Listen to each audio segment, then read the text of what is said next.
What was your assessment, Danny? I mean, you saw it. We're not very good. We've got a long way to go. I appreciate their spirit and their fight. We're not aggressive enough. We're not mean enough. And some of that comes from training. Some of that comes from personality. I said it early in the week. I was very concerned about our coverage on the outside. I mean, we're missing probably 3 DBs that'll be starting. Hopefully we can get them back next week. But when you give up 3 touchdowns of more than for 39 yards and another one for 26 yards, you're not going to have much of a chance to win. Thought the offense fought hard. The good thing is they didn't quit. We tried till the very end. We have a long way to go. Next. I thought you were cleaner. You look at penalties. I thought, especially the first half, I thought you were a lot cleaner and I don't know, a lot less sloppy than I thought. You might be with having to practice in groups of 5 and not playing. Well, there's some. I mean, the 4th and 5, the first 4th and 5 that they call the penalty on for our nose guard lining up over the center. That's a new rule this year. That I argued them with it a little bit because we had them shaded on the center so that the personal protector, they can't just run up there and run his quarterback. I mean, a quarterback sneak and get an easy first down because I think the way that rule's written, it is what it is. So they called it. They called an illegal formation on us for being lined up over him, and that extended that drive, and they score a touchdown. We have a 3rd and 3 that we actually make a play in coverage, but we jump off sides, and they convert that one into a touchdown. So, I mean, that's 14 points in the first half.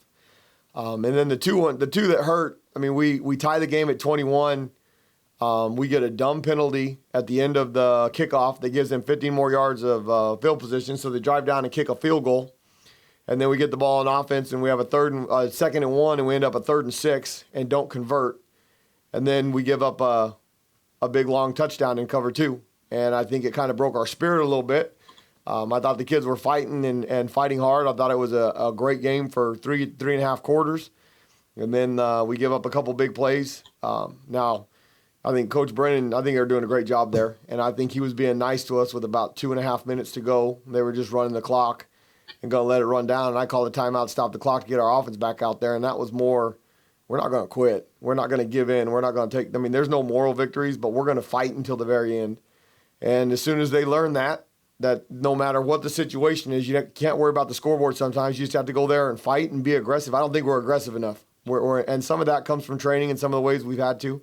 It's not an excuse. There's no excuses. We should have played better. But we have a long way to go to continue to set the culture of what we want and the expectation. When a guy catches a ball out on an out route, there should be 4 or 5 guys trying to beat him up. And we're getting 1 or 2 guys there, and they're softly laying on him. So the demeanor isn't right. Hey, Danny, what was it like for you personally, your debut, your first game coaching? What was it like for you? The opportunity to watch the kids get out there and compete, they were so excited in the pregame. The atmosphere is a little different with no people out there.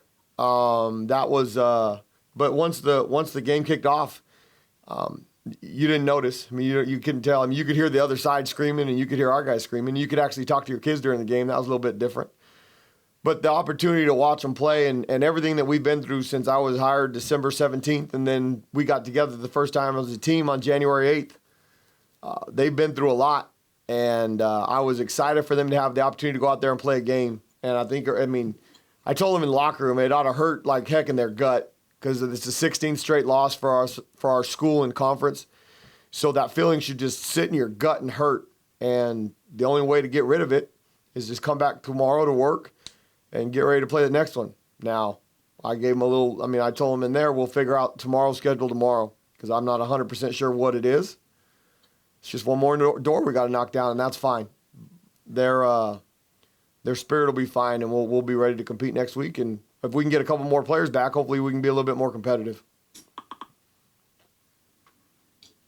What do you think? Coach, you had to really like Tabaka's leadership watching him. I thought that was a strong point during the game. Obviously, need to score more points, but it seemed like having a senior quarterback really helped you guys in that spots. Of course, he was kind of running at the end there. But what are some of the positives you take from this game? Obviously, you want to win the game, and I know it should hurt like heck. I understand that. But what what are some of the things that you saw? I was actually surprised that you guys didn't look as rusty the first half as I thought you would be, because you haven't had live hits since spring. Right. I mean, that you said there's no moral victories, but I thought Tavaka did a really nice job of leading the offense. I mean, he threw for almost 300 yards. We rushed for 150. I thought we could have ran a little bit more. I thought the worst part on both sides of the ball was third down. We need to get off the field quicker on third down, and we need to convert a few more. I think in the first half we were 1 for 6 on offense, and they were 6 for 8 on defense or something like that, 5 for 8. That's not good enough. I thought Tavaka, though, did a nice job of his leadership. I mean, he took a couple good licks. He kept coming back and fighting. I mean, everybody from before I got here and told me, Tavaka's kind of soft, and I mean, he gets hurt. And, well, I mean, he took a few good looks tonight. He kept running the ball. He kept getting up, and he didn't show any sign of that. So, I mean, if you want to call positives out, we didn't have to drag anybody off the field. I mean, Teton got hurt, rolled his ankle up. He limped himself off and then got back in the game and probably pass protected better after the fact. Ben Bertram had a pretty bad knee early on. He came back in the game later, and then Brandon Shook, they thought he'd tore something in his foot. They went in there and taped it up, and he came back. So their mentality of trying to fight through some things, I think, were tougher. I think it started with Tavaka. The other side of that, maybe we're not beat up enough because we weren't aggressive enough, which I firmly believe that. So we've got a ways to go, but we'll keep fighting. Coach, the idea of going really 2 weeks without going 11-11 full contact, you'd think that would have had a huge impact and it would be noticeable by watching it on TV, but it didn't. It didn't actually look like you were affected by that. But I'm just curious, how much of a factor was it for you to not go 11-11 full speed for almost 2 weeks? I think the difference is the aggressiveness. We did a lot of stuff where we're tracking angles and we're trying to do those things, and we're trying to do our footwork in line on offense and do all those things. But the aggression and the physicality of actually running into somebody, I think, in my opinion, it makes a big difference. That's not an excuse. We did it at Arizona State the other way, and we were able to improve on defense. It's been a long time since I've got my tail whooped like that bad on defense, and part of that's ability. Part of that is, they did a nice job. They've got good players too. I was worried about Gaither Bailey. He's fast, and he ran right by us on the touchdown and cover 2. But we've got to continue to be creative and innovative, and find a way to get our team best prepared to play Hawaii. Coach, can you actually talk about the week that's coming up? Because it's such an unusual time for you guys, the program, for the school. You're going to come back and hit the road right again on Monday. But, it's just it's insane to think of everything you guys have gone through and what you're about to go through. I'm just curious how the team is handling this entire thing. Well, they're fine. We had a little bit meeting on Friday night because that stuff hit Twitterverse and was put out there before I was able to tell them. They don't care. They want to play ball. And I think the best part of this is when I took this job, I said, if the administration is behind us and they want to build a championship program, they're going to do what it takes. And President Stokes and Eddie and everybody that told me they would are stepping up. And it's going to give us an opportunity to better play and have an opportunity to compete. I know, because I'm a Lobo fan, for many years, the Thomas and Mack has been known as the Pit West. Well, why not Sam Boyd Stadium be University of Reno West? And we'll make that whatever it is for as long as we have to, and when it's safe for whatever to come back home, then we will. And the venue doesn't matter. All that matters is the opportunity, and they're excited for that. Anything else? Coach, who were the defensive backs you were talking about that were out tonight? You said there were 3 of them? Dante Martin should be back, Nico Bolden should be back, and Michael Levette should be back. I think all 3 of those kids. Dante started quite a bit last year. Nico, I thought Tavian Combs, for a true freshman, playing the spot that he did some really good things. We made some knucklehead mistakes. We made a lot of assignment mistakes in coverage. I think part of that is the speed of the game. That stuff was happening a lot faster than some of those boys have ever seen before in their life. Nick Wilson, who started at corner and played. I mean, he'd never started a Division I football game. Tavian Combs was last year about now he's getting ready for homecoming in high school. 10 guys starting their first game. Frank just told me we had 10 guys starting their first Division I college football game. The speed of that is significant from high school or whatever level they come from. It's a fast game. So I think now that they have one under their belt, it'll help.